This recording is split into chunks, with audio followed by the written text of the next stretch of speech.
নরেন্দ্র মোদীর পিতৃসম, যিনি ধমক দিলে উনি চুপ করে যান। ডোনাল্ড ট্রাম্প থেকে আমেরিকার বাহিনী, সেটা পছন্দ না হলে সম্মিলিত জাতিপুঞ্জের বাহিনী, সেটা পছন্দ না হলে জাতিসংঘের বাহিনী, গোটা পৃথিবীর যত বাহিনী আছে সবাইকে নিয়ে এসে ভোট করুন। 2026-এ বিজেপি বিহীন বাংলা তৈরি হবে। 2006 সালে এই মেট্রো চ্যানেলের সামনে কৃষকের অধিকার সুরক্ষিত করার জন্য দিদি 26 দিনের অনশন করেছিলেন, যা কার্যত গোটা দেশের রাজনীতির ইতিহাসে নজির।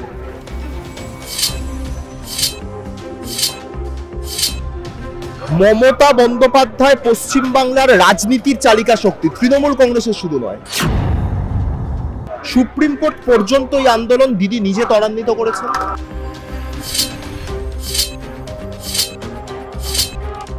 রাজ্য জুড়ে এসআইআর আবহ, আর তার মধ্যেই দোরগোড়ায় বিধানসভা নির্বাচন।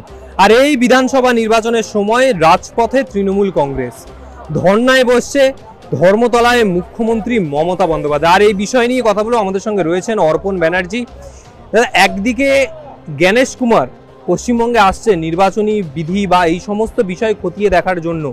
কেন্দ্রীয় বাহিনী এত আগে থেকে কোন দিকে এগোচ্ছে নির্বাচনী হাওয়া? কেন্দ্রীয় বাহিনী, বিএসএফ, সিএপিএফ, সিআরপিএফ যদি তাতেও পছন্দ না হয়, স্যাটিসফাইড না হন, তাহলে নরেন্দ্র মোদীর পিতৃসম, যিনি ধমক দিলে উনি চুপ করে যান। ডোনাল্ড ট্রাম্প থেকে আমেরিকার বাহিনী, সেটা পছন্দ না হলে সম্মিলিত জাতিপুঞ্জের বাহিনী, সেটা পছন্দ না হলে জাতিসংঘের বাহিনী, গোটা পৃথিবীর যত বাহিনী আছে সবাইকে নিয়ে এসে ভোট করুন। 2026-এ বিজেপি বিহীন বাংলা তৈরি হবে। এই সময় দাঁড়িয়ে জ্ঞানেশ কুমার বাংলায় আসছেন নির্বাচনী প্রস্তুতি খতিয়ে দেখার জন্য। যখন এসআইআর প্রক্রিয়া চলেছিল, শুধু তৃণমূল নয়, বিজেপির শ্রমিক ভট্টাচার্য পর্যন্ত বলেছিলেন যে বাংলায় এসে দেখে যান কিভাবে এসআইআর হচ্ছে। এতদিন পরে কেন?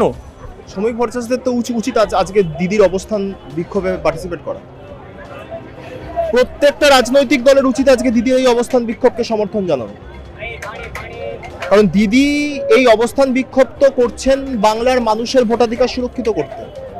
তারা যদি মন থেকে চেয়ে থাকে যে এই জ্ঞানেশ কুমার আসুক, এসে পরিস্থিতি খতিয়ে দেখুক, তখন আসেনি, এখন আসছে, তো তারা আসুন, এসে দিদির অবস্থান বিক্ষোভকে সমর্থন করুন। এমনিতেই তো পশ্চিম বাংলার বুকে শাসক বিরোধী উভয় শিবিরের রাজনীতিকে কন্ট্রোল করেন মমতা বন্দ্যোপাধ্যায়। মমতা বন্দ্যোপাধ্যায় পশ্চিমবাংলার রাজনীতির চালিকা শক্তি, তৃণমূল কংগ্রেসের শুধু নয়, গোটা বাংলার রাজনীতির চালিকা শক্তির নাম মমতা বন্দ্যোপাধ্যায়। তো স্বাভাবিকভাবেই মমতা বন্দ্যোপাধ্যায় যখন মুখ্যমন্ত্রী হিসাবে তার রাজ্যের মানুষের অধিকার সুরক্ষিত করার স্বার্থে আন্দোলনে ব্রতী হচ্ছেন, প্রত্যেক রাজনৈতিক দলের উচিত, যারা গণতন্ত্রের স্বার্থে রাজনীতি করেন, এমন প্রতিটি রাজনৈতিক দলের উচিত মমতা বন্দ্যোপাধ্যায়কে সমর্থন করা।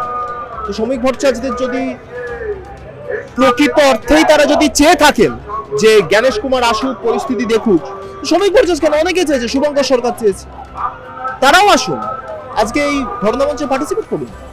মমতা বন্দ্যোপাধ্যায় তো সবার মুখ্যমন্ত্রী।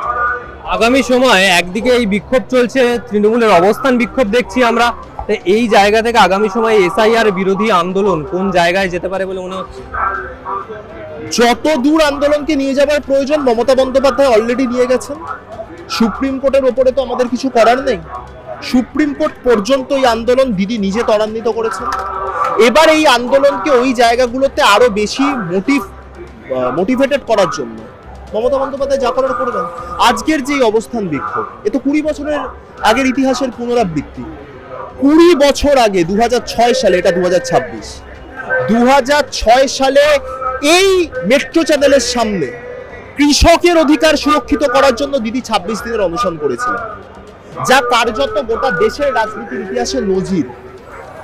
আজকে 20 বছর বাদে দিদি ওই একই মঞ্চে, একই জায়গায়, একই সংগ্রামী ভূমিতে দিদি আবারও অবস্থান করতে চলেছেন বাংলা তথা ভারতবর্ষের মানুষের সংবিধান স্বীকৃত সর্ববৃহৎ ভোটাধিকার সুরক্ষিত করার স্বার্থে। 2006-এর আন্দোলনের পরিপ্রেক্ষিতে 11-এ বাংলা পরিবর্তন দেখেছিল। 2026-এর আন্দোলনের নিরিখে আসন্ন বিধানসভা নির্বাচনে বিজেপি বিহীন বাংলা, এবং একই সাথে 2029-এ গোটা দেশ পরিবর্তন দেখবে। একদিকে জ্ঞানেশ কুমার বাংলায় আসছেন, অন্যদিকে নির্বাচনী নির্ঘণ্ট প্রকাশের আর কিছু সময়ের অপেক্ষা, তারপরেই বাংলায় নির্বাচন। বিধানসভা নির্বাচন সেই 26-এর বিধানসভা নির্বাচন। আর এই গোটা বিষয় নিয়ে কথা বললাম তৃণমূল আইটি সেলের রাজ্য সাধারণ সম্পাদক অর্পণ ব্যানার্জির সঙ্গে। আরো অন্যান্য বিষয় নিয়ে বিভিন্ন সময় বিভিন্ন খবর নিয়ে আসবো আপনাদের সামনে। আজকের মতো বিদায় নিচ্ছি। ক্যামেরায় সুব্রতর সঙ্গে রিক, আর প্লাস নিউজ কলকাতা।